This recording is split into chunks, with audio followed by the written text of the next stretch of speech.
Let's talk about Kyrie and Coach DeBoer. Those are different sports, Kevin. That is true. But we're going to tie them in together because both of the Stars and the Mavs were victorious in their series.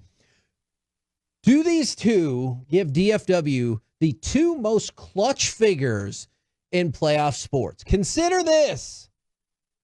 Kyrie Irving in closeout games in the playoffs is 13-0. Consider this. Coach DeBoer is 8-0 in Game 7s. That is tied for the most Game 7 wins by a coach in NHL history, and also by far the most wins without a defeat. I believe the next closest person has 3 or 4. I believe Jason Kidd, Kevin, is now 2-0 or 3-0 in Game 7s? 3-0 in closeout games. So they did not play a Game 7 this one. So I know he's 3-0 in closeout games. Okay, closeouts. I like that. And how's Bruce Bochy? He's won 4 World Series. In your face, everybody that doesn't have Bruce Bochy on your team. That's good enough for me. But I got into this conversation really nice with Brandon before Game 7. Who's Brandon? My older son. All right. Well, new listeners all the time. True. You never know. So I wanted to let everybody know Kevin has a son named Brandon, who is 19 years older than his other kid. No. 18 years older than his other kid. That's true. Noah. That is true. Who's adorable.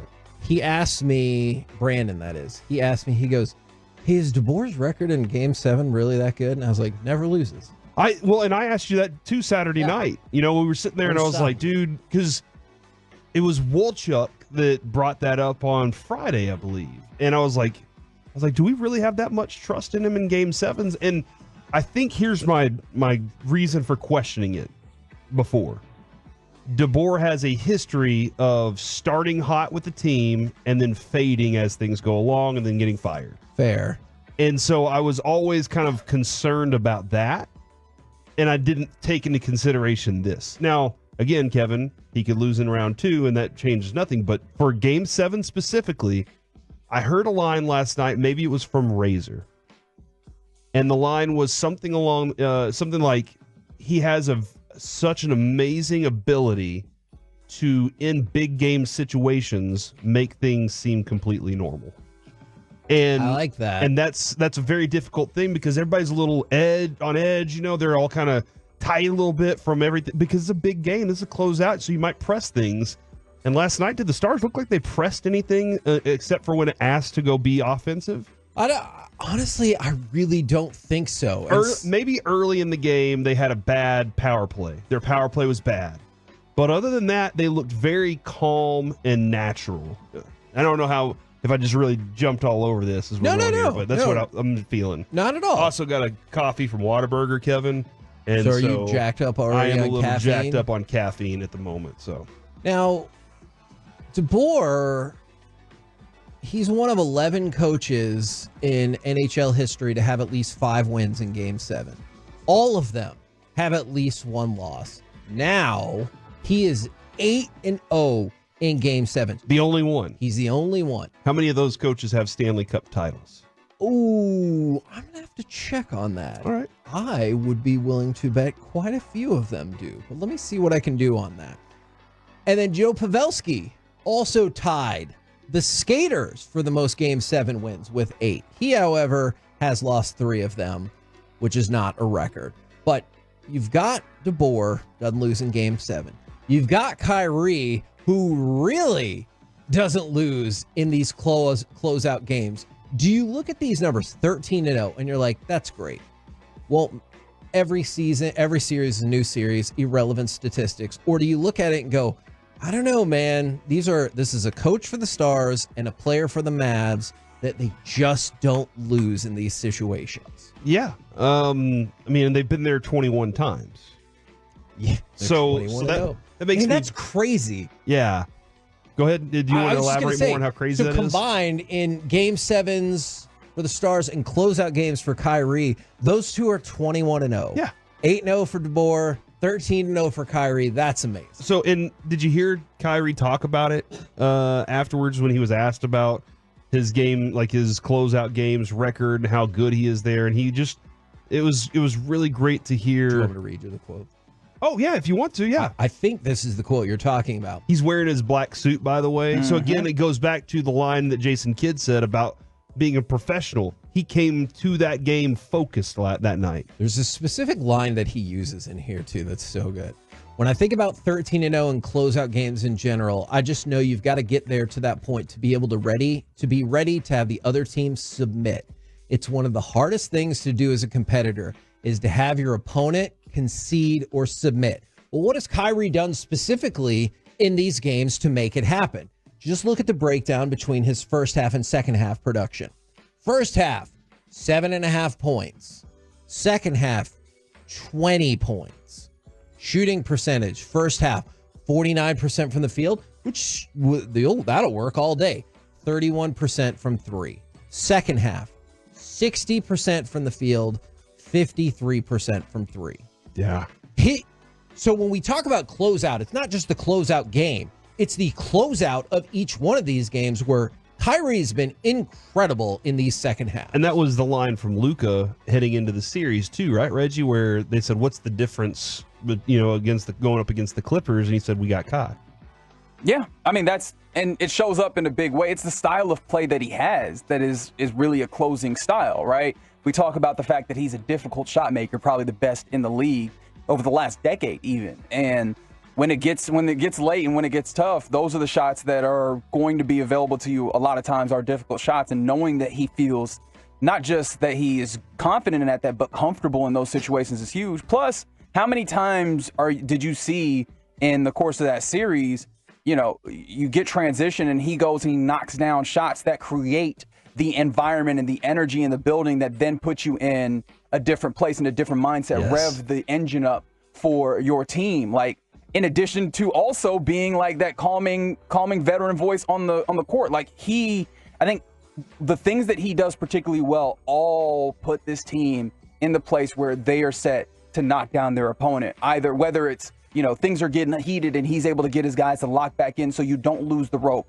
or he's able to get the energy in the building. I think two of the biggest pops that I've heard at the AAC during the course of this series. And you've been at all these games too. As much as I can, absolutely. All the home games that they've had during this series with the Clippers, I was there, and the two biggest pops were Kyrie and Deuce. I think that is not something to be missed. And so I think that all those things factor in greatly into, the clutch factor that he's helped bring to this team. Now, of course, that's not the same thing that you could say with Pete DeBoer because he's not on the ice, but that goes back to, Corey, what you were talking about is the way that you can keep people comfortable. I thought that was the connecting thread, I thought, between these two guys. Is it seems like they keep their teams confident and comfortable in the moment so that they're able to play their best. Yeah, and to add to that, you talk about your team, the belief in you, that's a big factor. This goes back to Kevin.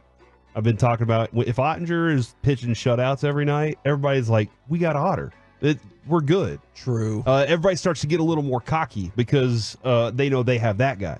Everybody on the Chiefs is more cocky because they have Patrick Mahomes, right? I would be too. Everybody that played on Tom Brady teams, except for against the Giants, they were very cocky because they knew they had Tom Brady to save their butts, and they had faith that Tom Brady would save their butts. They have faith that Mahomes will save their butts. During our World Series run, how cocky were we when we knew Nate Eovaldi was about to be on the mound, or Jordan Montgomery, but also, don't worry, Corey Seager or Adolis is coming to the plate. You had two closeout hitters. So when you have that on your side, you start to feel more comfortable that you can get out of any situation. No matter where we are in this, we're going to be able to either come back or continue to hold this lead because we have something we can go to. DeBoer is fascinating to me because, as Reggie said, he can't control it. All he can do is set his guys up and hope he has all the right pieces. All right, question for you guys then. We talked about the clutch elements that exist for both the Mavs and the Stars, and I know tomorrow we'll get further in on the deep dive about the breakdown between these two series. Do you think Dallas is favored in both these series, either of these series, or neither of these series? Like by Vegas? Yes. Not just by me? They wouldn't be very happy Correct. because we just beat, the Golden Knights. So the Stars, Vegas is not going to look kindly on the Stars. Do you think Vegas as a corporate entity is That's right. really mad? Big Vegas is very down on the Stars right now. That is an interesting way to look at it. No, I'm an interesting dude. I will That is very true. I will say that I think the Stars are favored. Okay. I think the Mavericks are not. And that's for the series, correct? Yes, correct. Yeah. That is correct. Ooh. And the numbers are exactly the same, just flipped for either side. So in the basketball one, the Oklahoma City Thunder, they're minus 125 favorite. I was going to say 125. And the Mavericks are plus 105. I could see it. He definitely was going to say 125. Thank you. I was thinking that too. I was going to say plus 125, but I don't know. They don't do it. works. They don't do it even because that's the inherent built-in. Like we're going to profit off of this no matter what. So the Mavericks are plus 105 in that. So you see the series numbers are really, really close. For the Stars are minus 125, and then Colorado is plus 105. So you take a look at it. The Mavericks are very slight underdogs for the series against Oklahoma City, and then the Stars are very slight favorites against the Avalanche. So all the stuff that we're talking about in terms of clutch and whatever, it feels like you're going to have to find some little things that tip it one way or another, because Vegas is looking at both of these series and being like, it's pretty dang close. I will add something not related as much as you want it to be, but it also related, Kevin. After the Stars lost on Friday night, which was kind of your fault, or Saturday night, Friday night. Don't give him that power. Friday night. It was kind of his fault. I really thought they With were his gonna God win. suit. I really thought they were going to win, and it was going to be 2 straight days that the Rangers lost on both teams. Just for bit purposes, that would have been fantastic. Well, and anyway, I tweeted out, good luck with the gems, Vegas. And a lot of people probably don't understand that. But if you watch Shorzy, that is a line that he frequently uses because he has dudes on his team named the Gems, and they will beat your ass. All right? Oh, my gosh. Yeah, they will. They will beat the crap out of you. And so that's what I was like, man, I have complete faith that Stars are going into Game 7, and the Gems, I don't know how many of them are named Jim, but I was calling the Gems. Hold on, the Gems aren't even named The Jim? Gems are guys that those guys are named Gems, Okay. but the Gems on the Stars. Oh, okay. Yeah, like Tanev is not a Jim. It's We got Chris. Jim Nill. Yeah, Jim Nill. And so that was my mindset, though, is like, I know those guys are coming. Those guys are showing up. That group, the Gems, they're going to show up and they're going to do, and then you're not going to have anything to deal with. So I had a lot of faith that the Stars are going to be there.